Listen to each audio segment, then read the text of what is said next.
வாடிக்கையாளருக்கு ஜென்மார்ட் ஷோரூமின் மகிழ்ச்சியான வணக்கங்கள்.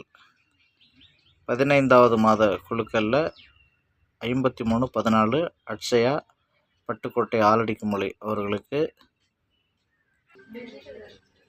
3 சீட் சோபா 6.5 அடி ஸ்டீல் பீரோல் கிடைச்சிருக்கு. எங்கள் நிறுவனத்தின் வாழ்த்துக்கள். அவர்களுக்கான அந்த சோபா மற்றும் பீரோல் பட்டுக்கோட்டை ஆலடிக்குமலையில் அவர்களுடைய இல்லத்திலேயே டெலிவரி செய்யப்பட்டது. எங்கள் நிறுவனத்தின் சார்பாக வாழ்த்துக்கள். ஜென்மார்ட் நம்பிக்கை இருக்காம்மா? இருக்கு. ஆரம்பத்தில் கேள்விப்பட்டு இணைஞ்சிங்க. 15 மாதம் மிகச்சரியாக கட்டியிருக்கீங்க. இடையில் உள்ள பொருள் கிடைக்கணும்னு ஆசைப்பட்டோம். நமக்கு இதுதான் கிடைக்கணும்னு கடவுள் இந்த அனுமதிச்சிருக்கான். மீண்டும் மீண்டும் நீங்கள் ஜென்மார்ட்டில் பயணிங்க. உங்களுக்கு ஏதாவது ஒரு நல்ல பொருள் கிடைக்கும். அது எங்கள் நிறுவனத்தின் சார்பாக நம்பிக்கை தெரிவிக்கிறோம். வாழ்த்துக்கள்மா.